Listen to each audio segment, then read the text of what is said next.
Here comes Sheldon Creed. They're 2 wide back through the top 8, 3, and now 4 wide further back. Jeremy Clements comes storming up the outside in 4 wide formation. They're still there, backing it down to 3 wide. Up front, Ryan Sieg on the inside gets bypassed by Hemric, gets bypassed by Jeb Burton, now racing for third. Jeb Burton resurfacing here after being up front for a lot of the early part of the race. He goes to second behind Daniel Hemric, and those two have separated themselves from the rest of the pack. They're 2 wide behind him, racing for third. Sieg inside, Creed outside. 3 laps to go. Daniel Hemric now has his turn back at the front.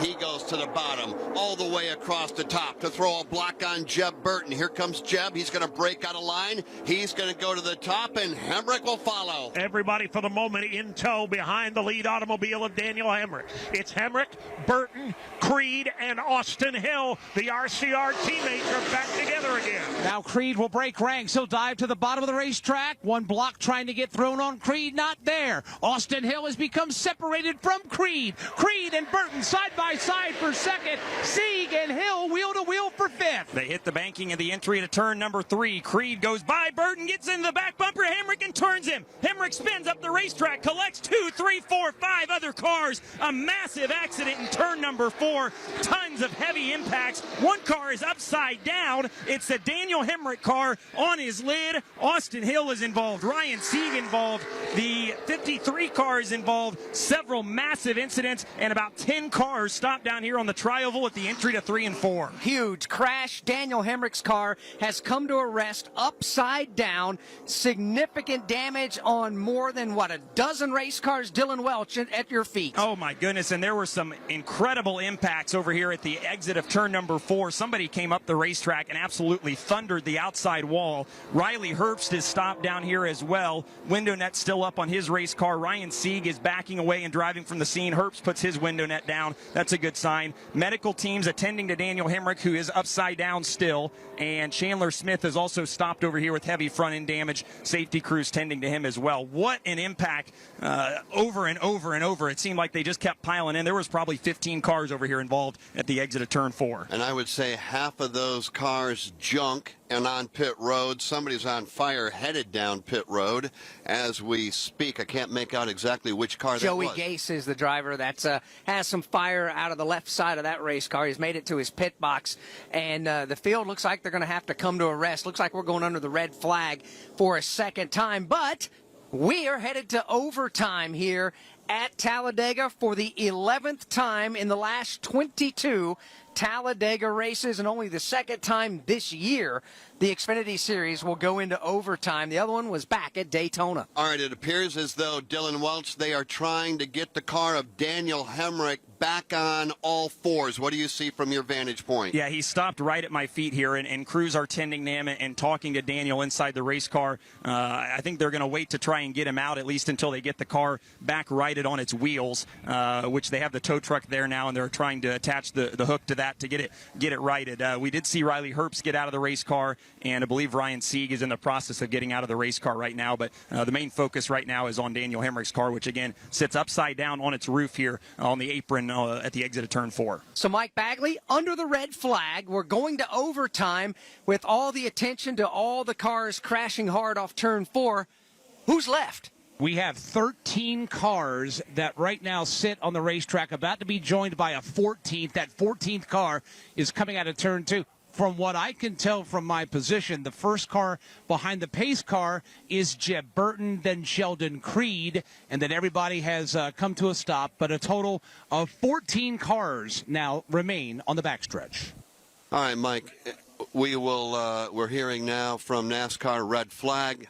Mike pointing out what remains of this field is now on the back straightaway.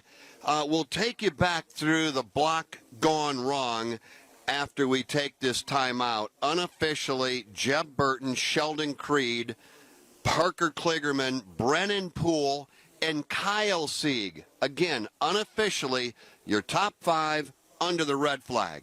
2, now this one off of turn number 4. We'll document how it all started in just a moment. Time after time, replay after replay, it becomes more and more, I'm going to use the word impressive only in the fact of the number of cars that were involved, the impacts that they made, and basically on everything that we know, the drivers all able to get out of their cars.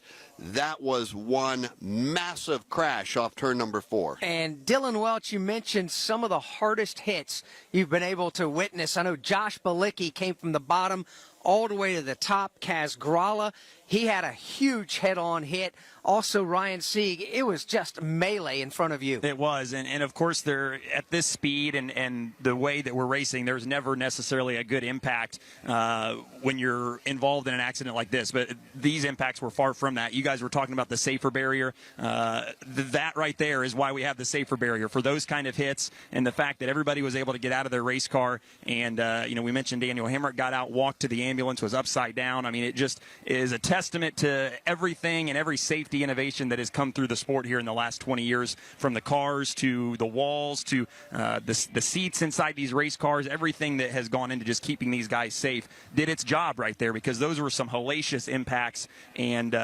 thankfully everybody is no worse for wear because of it. Anybody that's been around this sport for a long time knows that there are times at Daytona and Talladega you'll see a car come from the bottom of the racetrack, shoot up the banking, and pound the outside safer barrier. We've seen it time and time again.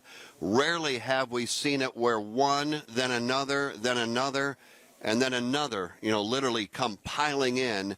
Daniel Hemric literally flying through the air, riding on the roof of, was that Kaz Grala? Riley Herbst and Kaz Grala's car. So, just a remarkable, unbelievable crash here that's put us under the red flag. So how did it start? As they're racing for the lead, you've got Daniel Hemric out front. You've got Sheldon Creed on the bottom with a run. And he had a big run at the bottom of the racetrack. Hemric, who was on the outside lane at the last minute, tried to come all the way down and put a block on and just simply didn't get there in time. Creed was already there by the time Hemric got to the bottom of the racetrack, whether that's a spotter being late on the command, whether that's the communication because it's so fast from the spotter, the driver having to process the information in his ears to his hands to get the car to get to the bottom. Who knows? That's just racing at Talladega, but when you're getting down in the closing laps, nobody's going to lift. So if you're going to try to block, you better hang on because you're going to get turned around. Well, and that wasn't even, I agree with you 100%, Alex, and that wasn't even a matter of whether or not Sheldon was going to lift. When Daniel came down, Sheldon was already in that hole. There was no lifting. There wasn't going to be a way for Sheldon to save Daniel Hemric at that point. It was a matter of, I'm coming down the racetrack, I'm throwing a block. Problem is, you're already there.